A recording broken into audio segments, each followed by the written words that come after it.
어떤 형제님이 열심히 일을 했습니다. 편의점에 취직해서 열심히 일하고 돈을 좀 많이 모아서 장사를 해야 되겠다라는 생각을 했어요.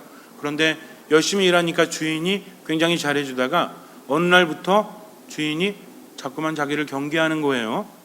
이렇게 자꾸만 쳐다보고 확인하고. 그래서 왜 그런가 했더니 이 사람의 과거가 전과 이범인가 했습니다. 그러니까 교도소에 왔다 갔다 했던 거죠. 폭력으로 왔다 갔다 했던 게, 예를 들어서 우리가 옛날에 그런 얘기 있었지만 부모님 일찍 돌아가시고 이렇게 친척들 손에 키워지다 보면 어릴 때부터 정서가 불안할 수도 있죠. 다 그렇다는 거 아닙니다. 요즘에는 안 그럴 수도 있지만 옛날엔 먹고 살기 힘든 시대였으니까 좀 그랬죠. 학교 가면은 친구들이 놀리고 그러니까 결국 어떻게 되겠어요? 듣기 싫고 부모님에 대한 그리움도 있고 이런 것들이 어린 마음에 뭔가 설명할 수 없고, 또 아이들은 놀릴 때도 어떻게 놀려요? 어른처럼 상대방의 입장에 대해서 배려하거나 이해하는 것이 아니라 그냥 막 놀리죠. 그러니까 어때요? 처음에는 싸우다가 그 다음에 내가 강해져야 되겠다. 왜? 아무도 나를 보호해주지 않으니까. 내가 이렇게 싸우면 쟤네 집 엄마가 와가지고 선생님이랑 상담하면서 나한테만 뭐라고 하고, 나한테 누가 없어요? 엄마가 없지. 그러니까 어릴 때 어떤 생각이 들어요? 엄마가 그립다, 엄마가 있었으면 좋겠다, 아빠가 있었으면 좋겠다라고 하다가 아빠 엄마가 안 계시다는 것을 깨닫는 그 순간부터 나는 누가 보호해야 된다? 내가 보호해야 된다 하면서 내가 할 수 있는 건 뭐뿐이 없어요? 주먹뿐이 없다라고 생각하게 됩니다. 아무도 나를 보호해주지 않으니까. 그러니까 어떤 친구랑 싸웠을 때 그 친구 엄마가 와서 너 왜 그랬냐 하면서 뭐라고 하면 그 다음에 엄마 가면 친구를 더 때리는 거예요. 그래 일러봐라 하면서 아예 작정을 하고 때리니까 그 다음부터 어떻게 되겠어요? 자꾸 하면 늘어요, 안 늘어요? 이 주먹도 쓰다 보니까 어때? 늘거든. 그러다 보니까 나중에는 걷잡을 수 없이 누가 나를 무시하거나 그러면 거기에 대해서 견딜 수가 없는 거죠. 공격적이라는 것은 어떻게 본다면요, 이 사람의 내면이 무너지기 때문입니다. 좌절되기 때문에 공격하는 거죠. 우리가 어떤 사람이 막 큰 소리 치고 육두문자 남발하고 그리고 폭행하게 되면 그 사람에 대해서 굉장히 강한 사람이라고 생각하지만 실제로 내면은 굉장히 여릴 수 있어요. 왜? 폭력이라는 건 뭡니까? 폭력이라는 것은 상대방을 굴복시키는 거죠. 아니에요? 설마 심심해가지고 심심풀이로 폭력을 쓴다? 이 사람은 정신적으로 문제가 있는 것이고요. 말로 안 되니까, 우리 부모님도 어때요? 애들한테 그러지 마 하고 말로 하다가 말로 안 되니까 어떻게 해요? 종아리 걷어 하고 회초리로 때리지 않습니까? 때리고 싶어서 때리는 것이 아니라 내가 제어하고 뭔가 조종하고 싶어서 그렇게 한다는 거죠. 나쁜 의미가 아니에요. 이 사람을 좀 이렇게 말을 잘 듣게 만들고 무엇을 위해서든 그렇게 하려고 하다 보니까 말이 안 되니까 폭력을 쓰듯이 좌절되기 때문에 극한 방식을 쓰는 겁니다. 그렇게 본다면 누군가 화를 내고 있다면, 누군가 폭력적이라면 어떻게 해주면 돼요? 그 사람의 좌절감을 회복시켜주면 된다는 거죠. 그럼 그게 가장 좋은 방법이 뭡니까? 들어주면 돼요. 그래서 부부싸움 할 때도 상대방이 막 격해지면 어떻게 하면 돼? 여러분들한테 아니 머리가 없어? 이게 이해가 안 돼?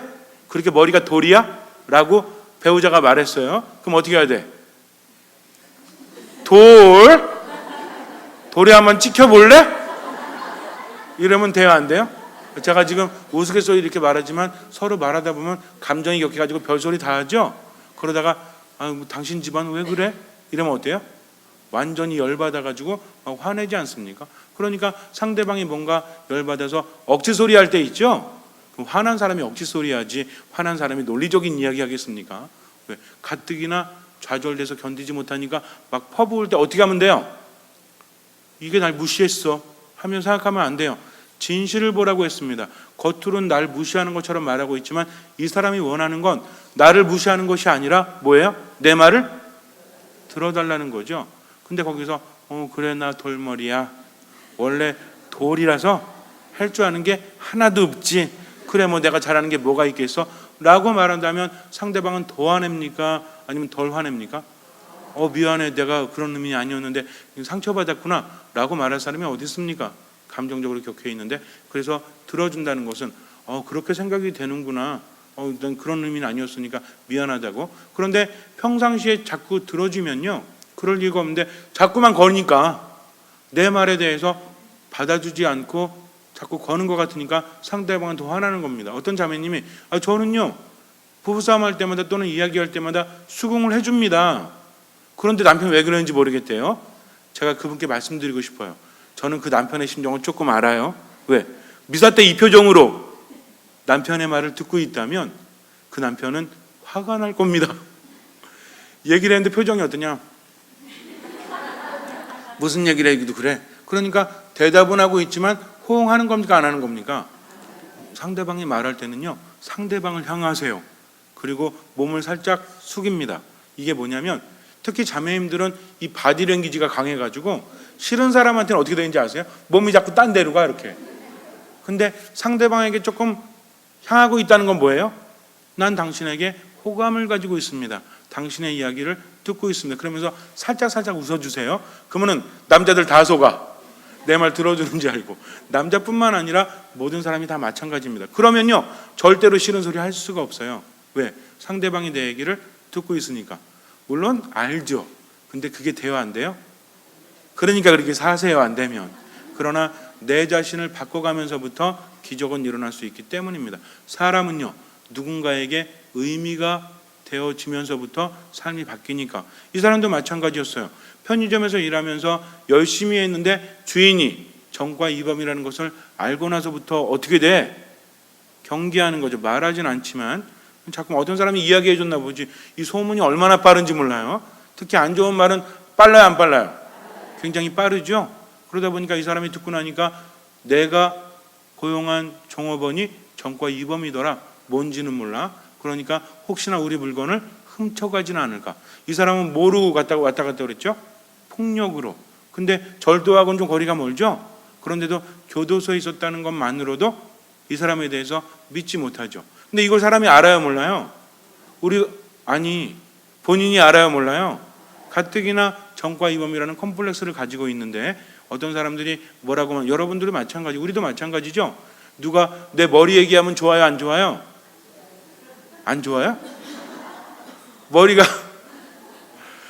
굉장히 큰데 누가 머리가 그냥 크네? 그러면 어때요? 아니 어릴 때부터 그 얘기 듣고 있는데 머리가 큰, 특히 여자들한테 머리 크네 그러면 좋아요 안 좋아요? 머리가 크니까 아주 그냥 장군감이야 그러면 어때요? 애들한테도 그렇잖아요. 이렇게 애기들 보면서 애기가 그냥 너무 그냥 씩씩한 것 같아요. 장군감이네요. 그러니까 엄마가 딸인데요. 이러면 굉장히 난감하잖아요. 그러니까 칭찬도 잘해야 되는데 우리가 말을 함부로 하면 실수도 하게 되지만 근데 선입견이라는 게 있죠. 그러니까 어떤 자매님은 머리 얘기 되게 싫어해. 왜? 머리가 커가지고 맞는 모자가 없었대. 그래가지고 유치원 때 자기만 모자를 맞췄대. 머리통이 너무나 커가지고 그러니까 되게 웃으면서 얘기하지만 이게 좀 자기한테 컴플렉스가 아니에요. 그러니까 그런 분의 헤어스타일을 보면 어때? 또 이런 얘기하면 또 헤어스타일만 보고 다니겠죠. 어쨌든 그런 게 있지 않습니까? 근데 저도 옛날부터 어디서 파마하셨어요? 제일 싫어요 듣기가. 왜? 파마가 아니라고 얘기해도 뭐라 그러냐면 말도 안 돼. 이게 파마지 이게 어떻게 곱슬이 이래요? 라고 이야기합니다. 그럼 제가 그래요. 저 곱슬인데요. 파마 아닌데요. 근데 한 번은 어떤 문당에 있어서 제가 머리를 폈거든요. 매직 스트레이트 매직 있잖아요. 피고 다니니까 그걸 본 분들은 머리가 펴졌다가 갑자기 곱슬 됐으니까 뭐 했다? 파마했다. 그래갖고 제가 머리를 짧게 잘랐어요. 그래갖고 이걸 마를 수 있는 롤이 어디 있냐고. 그래도 안 믿어. 왜? 자기 생각에는 파마한 것 같으니까. 파마 펄이면 이게 풀리지. 저하고 1년 넘게 봐오셨죠? 제 머리 풀린 적 보셨어요? 없습니다. 그러니까 이거는 분명히 뭐예요?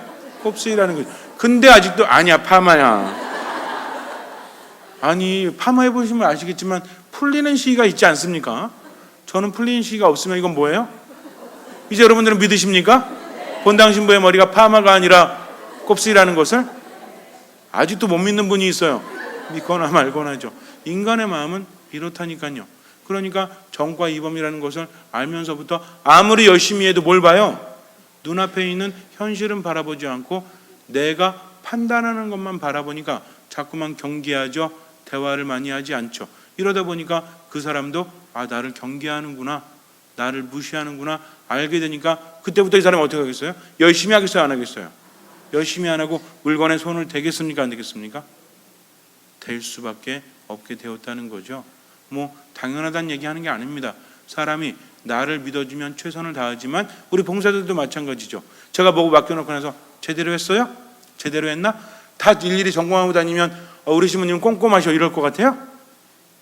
믿지를 않으시는구나. 그러니까 그 다음부터 사이가 떨어져요, 안 떨어져요? 물론 제대로 안 하면서 참견하지 않기를 바라는 거 아니라 정말 제가 참견하면 그 단체는 문제가 있는 겁니다. 왜냐하면 여기 단체장님들 많이 있으시겠지만 저는 웬만하면 참견하지 않아요. 그런데 제가 손발을 걷고 참견하기 시작하면 여기에는 뭐가 있다? 문제가 있다? 또 이렇게 말하면 이상하지. 어떻게 생각하든 마음대로 하세요. 이런 겁니다. 우리도 마찬가지죠.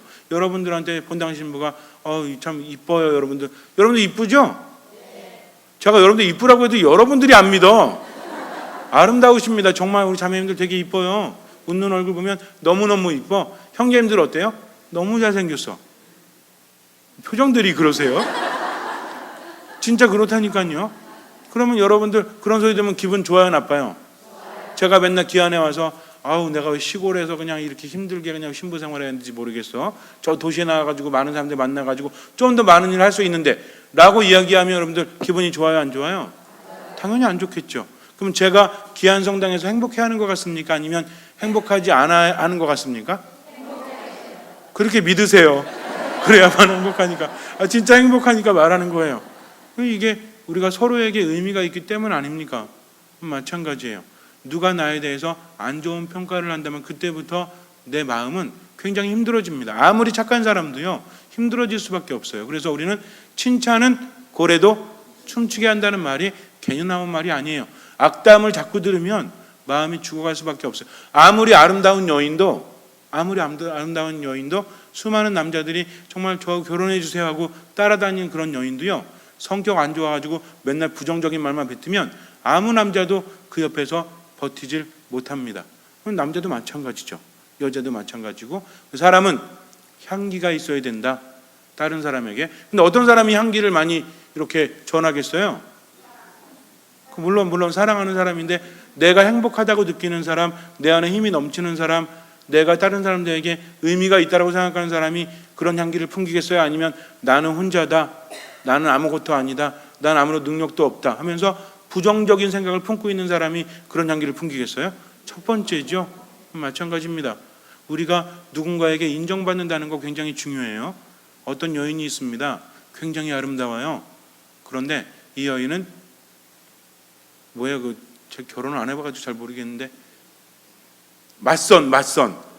이게 좀 자연스럽게 흘러 죄송합니다. 맞선을 볼 때마다 퇴짜를 맞습니다. 누가 봐도 연예인급으로 생겼는데 그리고 직업도 나름 괜찮은데 왜 퇴짜를 맞는 거 했더니 이 여인의 엄마가 무당이에요. 그러니까 이 사실을 사람들이 알죠. 엄마가 무당을 그만두지 않아요. 그러니까 자기가 아무리 엄마랑 따로 살고 직장을 갖고 있어도 늘 컴플렉스가 뭐예요? 우리 엄마는 무당이다. 어릴 때부터 들었죠. 그러다 보니까 사람들 만나서 결국은 나중에는 속일 수 없으니까 자기가 이야기하는 겁니다. 남자들이 애프터 신청하고 한 번, 두 번 세워 만나가지고 관계가 깊어지려고 하니까 이야기하는 거죠. 내가 사실은 우리 엄마가 무당이라고 했더니 남자들이 뭐래요? 괜찮아요. 농담인지 알고 진짜 무당이라고. 엄마가 무당이면 어때요? 그럼 나하고 함께 우리 엄마인데 가보자고? 그럼 갔어요. 무당집에 갔지? 남자들이 뭐래요? 제가 오늘 약속이 있었는데 몰라 잊었네요. 다음에 뵐게요 하고 가는 거죠. 왜? 받아들이기가 쉽지가 않으니까. 그 다음부터 그 여인은 어떻겠어요? 내가 의미가 있다고 생각하겠습니까? 아니면 내 인생이 좀 어둡다고 생각하겠습니까? 어둡다고 생각을 하는 거죠. 왜? 스스로 그렇게 생각하기 때문에. 예를 들어서 그렇습니다. 스스로에 대해서 확신이 없는 사람은요 상대방에 대해서 굉장히 부정적일 수밖에 없어요. 예를 들어서 내가 이렇게 힘들고 내가 이렇게 괴롭고 정말 내가 지금은 아무런 비전도 없지만 내가 목숨 바쳐 열심히 살아보겠다고, 그러니까 나하고 결혼해 주겠냐고 하는 남자와 똑같은 상황에서 나 앞으로 힘들고 괴롭고 앞으로 나아질지도 모르겠고 어쨌든 열심히 해보긴 하겠지만 잘 모르겠었는데 나랑 결혼해 줄래요? 누구랑 결혼하시겠어요? 첫 번째예요, 두 번째예요? 이해가 잘 안 되시나? 지금 힘들고 괴롭지만 내가 목숨 바쳐 최선을 다할 테니까 나만 믿고 따라오라고 나랑 결혼하자고 하는 것과, 두 번째는 상황 안 좋으니까 뭐 어떻게 될지 모르겠으니까 알아서 판단하시고 뭐 그냥 제가 열심히 하긴 하겠지만 세상 일이 뭐 열심히 한다고 해서 되겠습니까? 그런데 저랑 결혼해 주실래요? 그러면 어떻게 하시겠어요? 1번이죠. 왜? 그렇죠. 우리가 스스로 확신을 가진 사람을 믿을 수 있으니까. 그렇지 않습니까? 근데 이 여인은 스스로도 확신이 없었죠. 왜? 처음에는 괜찮겠지라고 생각해서 내 스펙을 올렸죠. 인물도 이 정도면 어디 가서 빠지지 않고. 우리 자매님들 알잖아. 어디 가면 남자들이 쳐다보는 거 알죠? 경험상 알잖아. 그렇게 대답이 없어서야. 그러니까 그거 알고 또 능력도 있고 그러니까 이 정도면 뭐 신부감으로 최고는 아니지만 그래도 나름대로 자신감이 있었지만 뭐가 하나? 엄마가 무당이라는 것이 어릴 때부터. 저도 옛날에 국민학교 때 저희 반에 무당 딸이 있었습니다. 제 짝이었어요. 저는 열심히 천주교 다니고. 근데 애들이 맨날 무당 딸이라고 놀렸지. 저는 놀렸을 것 같아요? 안 놀렸을 것 같아요? 저는 안 놀렸어요. 정말 제가 뭐 강론대에서 거짓말 하겠습니까? 친하게 지냈습니다. 굉장히 친하게 지내고. 왜? 이뻤거든요. 그리고 얘가 맨날 챙겨줘요. 그러니까 뭐 이렇게 챙겨주고 하니까 저는 좋아요, 안 좋아요? 좋지. 전 챙겨주고 되게 좋아하거든요. 그러니까 챙겨주니까 너무 좋잖아요. 그래가지고 뭐라고 놀리면 제가 나서서 놀리지 말라고 그랬었어요. 지금 어디서 어떻게 살고 있는지 그립긴 한데 왜 헤어진 지 30몇 년이 됐기 때문에. 근데 그렇게 보면은 친하다 보니까 그렇게 안 보이죠. 근데 무당이라고 하니까 애들은 어때요? 그때만 해도 무당 딸 막 손가락질하고 굉장히 힘들었거든요. 그러니까 얘는 누구한테 집착을 해? 저도 그때는 몰랐지만 누구한테도 잘해주는 거예요? 저한테도 잘해주죠. 왜? 저마저 도망가면 자기는 외롭잖아요. 옆에 친구가 없잖아요. 그러니까 저한테 굉장히 잘해주지 않아요. 저는 제가 좋아서 잘해준 줄 알았더니 결국에 지금 제가 생각하는 거는 저마저 없어져 버리면 자기는 의미가 없으니까. 그렇지 않습니까? 한 여인이 있어요. 굉장히 이쁘고 굉장히 뭐 능력은 모르겠지만 문 남성들이 좋아할 만합니다. 그런데 7마귀가 들렸대. 결혼하기 쉬울 것 같아요? 한 마귀도 아니고 7마귀가 들렸다고 합니다. 이름도 전해지지 않죠. 마리아라는 이름이 있긴 하지만 그래도 잘 모르죠. 사람들도 잘 알 수가 없어요. 그냥 막달라 마리아. 지금도 막달라 지방에 마리아라고 하는데 마리아가 한둘입니까?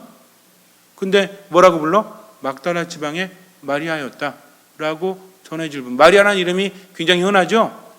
우리나라 뭐 영숙이처럼, 우리나라 정숙이처럼 숙이 들어가는 이름 되게 흔하지 않습니까? 숙이로 끝나는 분 손 들어보세요. 한 분 손 왜 저 알고 있는데 안 드는 분도 있어요.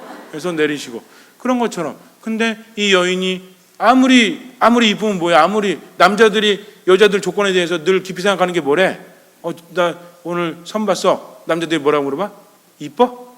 뭐요? 이뻐. 무슨 얘기인지 아시죠? 남자들의 조건은 뭐다? 이뻐다. 근데 이뻐, 되게 이뻐. 근데 7마귀 들렸대. 그럼 어떻게 될 것 같아요? 아닌 것 같아. 이렇게 하지 않겠습니까? 여러분들 며느리가 들어오는데 되게 이쁘고 정말 착해. 근데 7마귀 들렸대. 그러면 아들한테 그래 네가 감싸주면서 잘 살아라 이러실 것 같아요? 그러면 야 너가 신앙심도 별로 없는데 네가 감당할 수 있겠니? 그리고 며느리가 어머니 이럴 때마다 어떤 생각이 들어? 야 7마귀가 이런 생각이 들지 않겠습니까? 무섭고 두렵고 싫은 거죠. 이런 여인이었어요. 그러니까는 딴 사람들이 자기에 대해서 인정해주지 않고 이해해주지도 않죠. 그러다가 한 분을 만납니다. 그분이 치유해 주시고 이끌어 주시고 그분과 함께 있기만 하면 얼마나 행복한지 몰라요. 세상 사람들이 나를 손가락질하고 외면하고 음흉하게 바라봐도 진실되게 나를 바라보시는 분은 오로지 그분 한 분뿐이십니다. 그 이름은 예수 그리스도였죠. 그전에는 몇 번인가 죽을까도 생각했어요. 내가 무슨 삶이 의미가 있는가. 희망이 없잖아요. 내가 뭐 시대도 뭐 지금 같은 시대도 아니잖아요. 그때는 여인은 누구만 바라보고 살아야 돼? 남자만 바라보고 살아야 되는데 남편 잘 만나야 되는데 남편이 있어? 없죠. 그러니까 누굴 바라보고 살아요? 아버지? 아무도 바라볼 수 없어요. 그러다가 예수님 만나고 나서부터 삶이 바뀌기 시작합니다. 나를 인정해 주죠. 들을 말 있죠. 아침 일찍 일어나가지고 예수님 말씀 들으러 갔겠죠. 그러면서 뭔가 내가 할 일이 있나 없나 찾아봤겠어요? 안 찾아봤겠어요? 찾아봤죠. 근데 옆에서 여인이 예수님 옆에서 일한다는 게 쉬워요? 안 쉬워요? 어렵죠. 근데 그때 누가 나타났어? 아니 예수님이 만났고 예수님 엄마가 있잖아요. 예수님 엄마가 누구야? 성모님이죠. 근데 성모님이 이렇게 딱 보더니 같은 마리아고, 그리고 성모님이 인자하실까요, 안 하실까요? 인자하시니까 일로 와보라고 하면서 둘이 얘기하다 보니까 너무 좋죠. 예수님도 좋고 누구도 좋아? 성모님도 좋지. 마치 딸처럼 대해주니까. 그러니까 성모님 만나서 뭐 저희 가서 나물도 뜯고 이야기도 하면서 예수님 뭐 좋아하세요? 그럼 예수님 뭐 이렇게 김치찌개 좋아한다 그러면 김치찌개도 해서 이렇게 좀 드리기도 하고, 얼마나 행복했을까요? 예수님만 있으면 더 이상 바라는 게 없죠. 내 몸이 뭐 이렇게 다 진짜 뭐 뭐라 그래요? 이렇게 너무 힘들면 뭐라고 하죠, 우리? 몸이 다 갈려가지고 이러면 안 하나? 아무튼 그래가지고 저기 돼도 어쨌든 예수님 위해서 내가 살아가는 거, 얼마 아침에 눈 뜰 때도 예수님 볼 수 있고 말씀 들을 수 있고 성모님이랑 같이 대화 나눌 수 있고, 그동안 전혀 그렇게 하지 못했는데 얼마나 행복합니까? 그런데 예수님께서 돌아가셨어요. 아니 어떻게 돌아가실 수 있을까? 그런 기적의 힘을 베푸시는 분이 마음이 무너집니까, 안 무너집니까? 무너졌죠. 그래가지고 그 다음에 일어났는데 갈 곳이 없잖아요. 그러니까 어디 갈 수밖에 없어? 예수님 무덤에 찾아갈 수밖에 없죠. 근데 무덤이 비었네. 그러니까 어떤 생각이 들어요? 누가 꺼내갔구나. 그러다 나중에 예수님 만나죠. 근데 누구로 생각해요? 정원지기로 생각을 합니다. 여인아 왜 우느냐? 누가 꺼내갔습니다. 혹시 저희 선생님 꺼내가셨으면 저에게 돌려주십시오 라고 말하죠. 그랬더니 예수님 뭐라고 하십니까? 마리아야 하고 이름을 부르죠. 그러니까 랍보니 하면서 예수님을 돌아보지 않습니까? 여기에서 이름을 불러주었을 때 의미를 찾게 되었다는 거죠. 이름이 얼마나 중요한지 몰라요. 내 이름을 누가 불러준다는 것은 그 사람과 내가 서로가 의미 있는 관계로 접어드는 거 아니겠습니까? 이름 함부로 부르지 않죠? 여러분들 이름 함부로 불러요? 아무도 함부로 부르지 않거든요. 내 이름을 부를 수 있다는 것은 그 사람은 나에게 의미가 있는 사람이라는 거죠. 여러분들의 이름을 불러주는 분이 있습니까? 제가 제일 싫어하는 게 누구 엄마 누구 아빠. 내 이름이 있는데 왜 누구 엄마 누구 아빠라고 합니까? 물론 너무 싫다는 의미가 다른 거예요. 아시겠죠? 또 이런 얘기하면 또 여러분들 저기 영진이 엄마가 순이 아빠 저 이렇게 저 의식하지, 그 얘기가 아니라 여러분들 이름을 부르세요. 저 이름이 촌스러워서 세례명 있잖아요. 세례명. 레지나 자매님, 뭐 안나 자매님, 세실리아, 베드로 이렇게 부르면 되죠. 근데 여기서도 누구 엄마 누구 아빠 그러니까 생각나는 게 있는데 말할 수는 없고, 어쨌든 그런 거 있는데 그런 게 그렇지 않습니까? 그러니까 우리들의 이름을 불러주는 것과 누구 엄마랑 같아요? 뭐 세실리아 씨, 뭐 안나 씨, 마리아 씨 이렇게 하는 거하고 마리아 이렇게 하는 거하고 뭐 동수 엄마, 뭐 동진이 엄마 이렇게 말하는 거하고 이게 의미가 같아요? 그렇지 않거든요. 내 이름을 불러주었을 때 더군다나 지금 누가 불렀어요? 예수님께서 불러주신. 갑자기 어때요? 절망 속에서 희망으로. 그래서 가서 전하라. 예수님 즉 전할 수도 있거든요. 마리아에게 뭘 줍니까? 삶의 의미를 부여해 주는 거죠. 이제 너는 복음을 전하면서 살아가야 된다 하면서 예수님의 목격, 예수님의 부활의 첫 번째 목격 증인이 누구다? 마리아 막달라. 얼마나 기가 막힙니까? 부활하신 예수님 처음 만났고 이 부활을 나는 전해야 돼요. 이제는 예수님과 함께 살아갈 수 없지만 그분의 부활을 전하는 첫 번째 사도가 되지 않습니까? 기가 막히지 않아요? 아무런 정말 일곱막이 들렸다고 해서 손가락질 받으면서 의미 없었던 삶이 예수님 만나면서 그분이 이름을 불러주었을 때부터 삶의 의미가 바뀌었다는 거죠. 제가 시 하나 읽어드릴게요. 눈 잠깐 감으세요. 내가 그의 이름을 불러주기 전에는 그는 다만 하나의 몸짓에 지나지 않았다. 내가 그의 이름을 불러주었을 때 그는 나에게로 와서 꽃이 되었다. 내가 그의 이름을 불러준 것처럼 나의 이 빛깔과 향기에 알맞은 누가 나의 이름을 불러다오. 그에게로 가서 나도 그의 꽃이 되고 싶다. 우리들은 모두 무엇이 되고 싶다. 너는 나에게, 나는 너에게 잊혀지지 않는 하나의 눈짓이 되고 싶다. 김춘수의 시죠. 주님께서 우리 이름을 불러주십니다. 그러니 절망하지 마십시오. 삶을 무의미 있게 살아가지 마십시오. 온전히 믿으십시오. 그의 이름에 희망을 두는 자는 구원을 받게 되어 있습니다. 예수님의 이름을 믿고 지금 최선을 다해서 살아가십시오. 어떤 판단도 하지 마세요. 실망하지 말고 슬퍼하지도 마세요. 슬프고 괴로우면 주님을 찾고 그분을 바라보고 그의 이름을 부르십시오. 그리고 믿고 살아가십시오. 주님께서는 그 믿음을 보시고 우리 삶에 놀라운 기적을 일으켜 주실 것입니다.